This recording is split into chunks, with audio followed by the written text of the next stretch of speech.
So you've been wondering how you can charge the battery in one of these battery boxes. Well, there's the easy way, and then there's the even easier way. Let's go over them next on AA3K On The Go.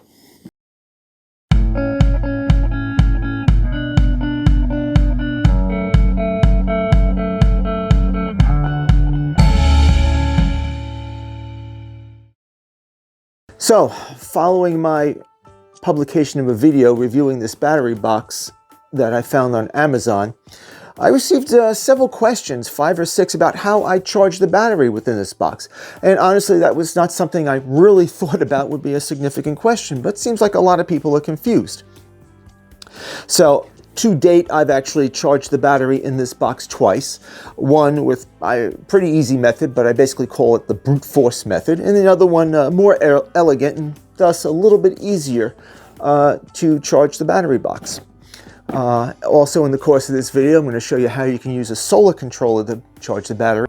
Okay, let's take a look at how I charge the battery in my battery box. Since it is a 32 amp hour battery, I use this pretty high capacity charger that will work with LiFePO batteries specifically and can charge at 5, 10, or 20 amps, and I use the 20 amp setting with my LiFePO battery. This particular charger will also work on 24 volt systems and comes with good old high capacity battery clamps. Now, these obviously look pretty big and such, but this charger will also work on automotive batteries, and as a matter of fact, I did use it to charge the lead acid deep cycle battery that's on my camper after I put it away for the winter. So to use these clamps, pretty easy, and this is what I call the brute force method of charging. Just open the box, flip the lid out of the way, and don't hit the other camera here. Just take the red and black battery clamps and connect it directly to the battery terminals. In this case, the terminals are very well exposed on this particular battery, so you might need to make some adjustments based upon your particular battery terminals. If you're using something that has these little slip-on terminals, let's just pretend these battery protectors are those slip-on things, you're gonna try to need to get right to there on the little bit of metal that's exposed, or use or add some additional wiring that you have some stubs to connect these clamps to, and maybe then use a wire nut or a Wago connector to protect those exposed wiring when it's not in use. Now, another option with this box, since all of the PowerPole and the binding posts are connected in parallel, is you could just open up the binding posts and take the battery clamp and just go on over it and get down onto the metal below it. That might again be a little finagling to make sure you get a good grip, because the actual knob here on the battery post does get a little bit thick and can keep this from closing a little bit. I have not tried doing it that way, but that should work also. Now, I started thinking a little bit more fancily, and this is the even easier approach once you get everything set up, is just open up one of the PowerPole terminal ports. There's doubles on this side, single on this side, and using a PowerPole connector and going in here, because everything is in parallel with the battery. And my first thought was to just take the cable that came with the charger here, cut it in half, put these PowerPole connectors on that so I could separate it and plug it in here. After looking at doing that and then realizing, oh, the charger and this particular cable is a what's known as an XT60 connector that will handle 60 amps. They also make XT90 connectors, which are a little bit bigger and bigger terminals to handle 90 amps. And I knew you can get ring terminal cables that end in XT60 connectors. And when I had originally ordered this, I did purchase one. Unfortunately, when I went ahead to do this little project, I'm like, oops, I ordered a male connector. And there's male on here, and they won't go together.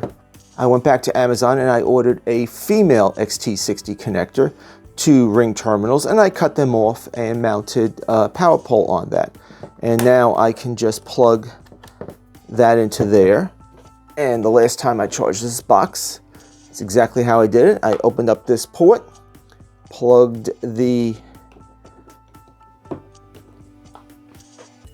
PowerPole into the box, and the charger went off and did its merry job. So that makes it much more neater, and if you're in a situation where you really don't want to open the box to potentially let splashing or rainwater in and such, this will still give you the maximum amount of protection that the box gives you, even with all the accessory ports cut into the lid. Now, my one concern is if you happen to use a lead acid battery in this box. When you charge lead acid batteries, they generate hydrogen gas. So when you have the box latched down, all these ports on, if any hydrogen gas is going to generate in here, it is not going to get out easily. And even though you have all these connections drilled through the top, they are still pretty well restricting any flow of water in and out into the box and gas out of the box.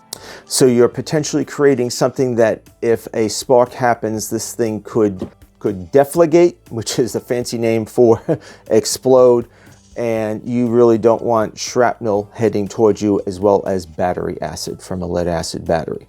Personally, I would drill a couple of extra holes on the top to let any gas vent, and that does defeat the purpose of trying to protect the contents of the box in, again, wet conditions.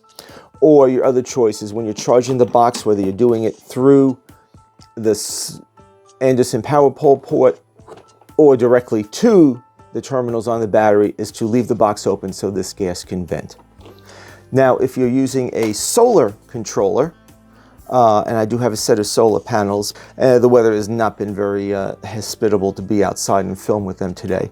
Again, I have power poles on where the input goes to the solar panel, and my particular solar panel does terminate into not only the typical XT4 connectors used with solar panels, but it also terminates into an Anderson PowerPole. So I have this hooked up for input to the controller, which is a 20 amp Bouge RV.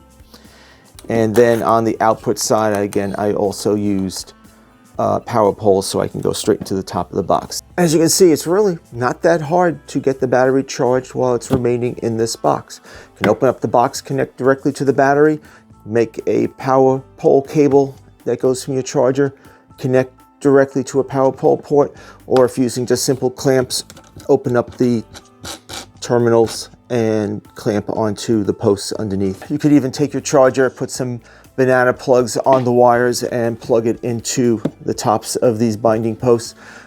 Whatever you can think of. There is no right way or wrong way to connect, as long as you connect positive to positive and negative to negative, and your charger is capable of handling that particular battery. In the case of LifePo batteries, most if not all of them have a battery management system built into them, and if you set an external lab power supply to the appropriate voltage, which if I remember correctly is 14.4 volts, you can connect that directly to the battery, let it charge, and the battery management system will shut off the charge current to the actual batteries when they reach capacity. And on a lab grade power supply, you'll probably have an amp readout, and you'll see that drop to 0 when that point hits. Why don't you check out my review of this charger, and I'll put a link to that video right here. And if you have any other particular ideas on charging this box, put a note in the comments. Let's continue the discussion there. Hey, thanks. Catch you the next time on AA3K on the go. This is Mark, AA3K 73.